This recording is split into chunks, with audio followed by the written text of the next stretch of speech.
Hey everyone, Jane from Morning Dew Creations. Today I'm going to show you a really easy method of making your own transfers with clear, transparent shelf liner, okay?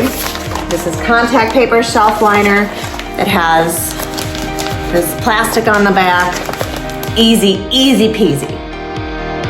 All right, so you need to make sure that you have a laser printer, okay? And then you're just gonna print off some images on your laser printer. This only works with a laser printer. There's a smaller version.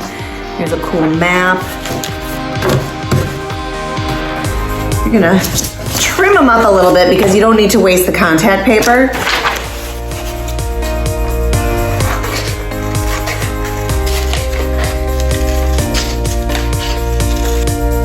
Okay, I'm starting with this little one. This is like 3 Polish gals here, and they're dressed up all in their finest.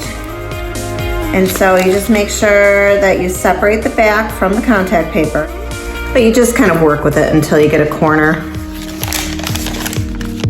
Take your contact paper. I should have cut this to size, but I didn't. It's no big deal. You can just trim the edges and just make sure your whole image is underneath it, and then press it down. Now this one I'm just gonna trim really quick, and then I will burnish this whole thing. I'm just gonna take this transfer stick and I'm gonna burnish it down really well. You can use a brayer, a credit card, whatever you have, just to make sure that the contact paper is stuck in every way possible. So I'm gonna just make sure that I am pressing and burnishing in both directions, and fairly hard. This one I'm gonna cut to size.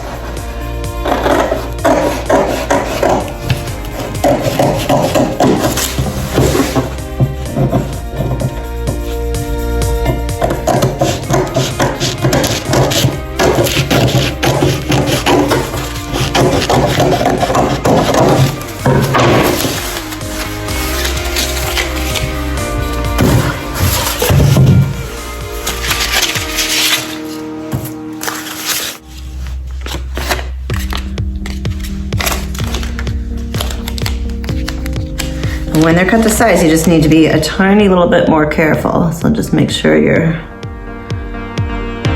kind of eyeing it up. If I don't get everything on there, I am okay with that. Got a little excess.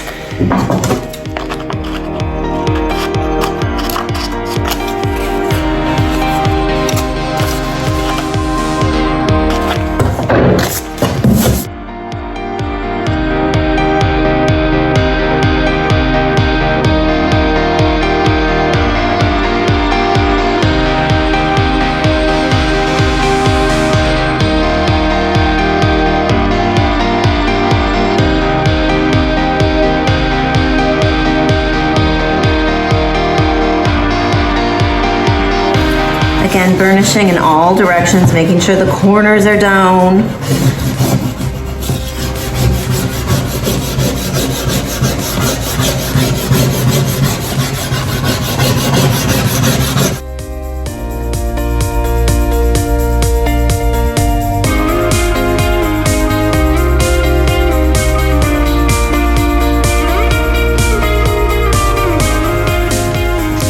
If you get wrinkles in these bigger ones, you can pull the contact paper up. Just do it slowly, take your time. You can reposition it. As long as you haven't like burnished it all the way down yet.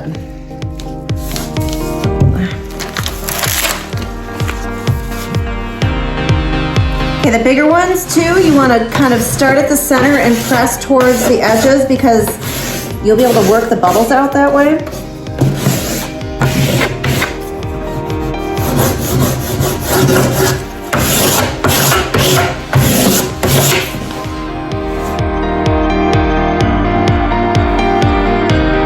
So you can do one of two things. You can have a tray, like a cookie tray filled with water, or you just have a mister or a spray bottle, and I am just going to saturate the backs where the actual paper lives.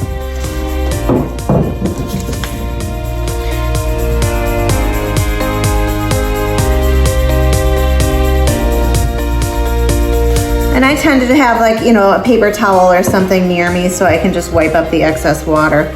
But you can see this is starting to get transparent.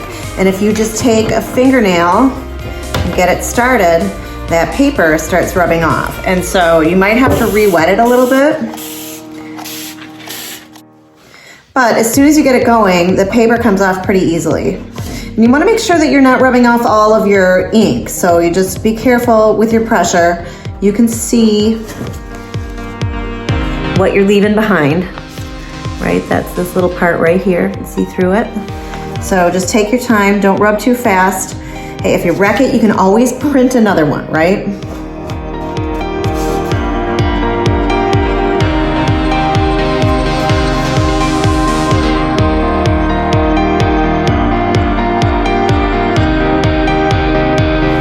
This one is getting there, but you can see when you turn it over, it still has just a really thin layer of the paper pulp on it. So just keep spraying it, keep saturating it, and then go on to your next. So I usually have a couple going at the same time. This big one, I keep resaturating because if you get that one really, really wet, it should come off pretty quick.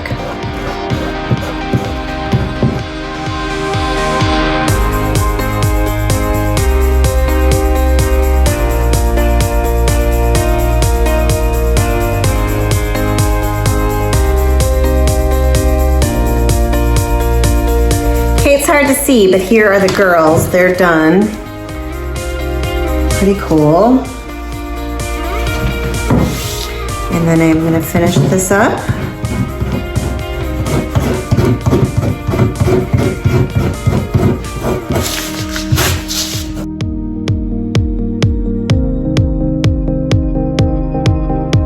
This one you can see a little bit better because it had that green background, but it's really cool. Super transparent. As this pulp dries on the back, the rest, there's a couple little chunkies on here. It'll just wipe right off. Another technique would be to leave a little bit of the paper on back so you give, a little bit different look, a little dimension. Anyways, you can do what you want. Okay, here's the map. Isn't that cool? You can really see what it looks like if you put it against a solid background. Transparent, really beautiful. And it is ready to be glued on to whatever surface you're using.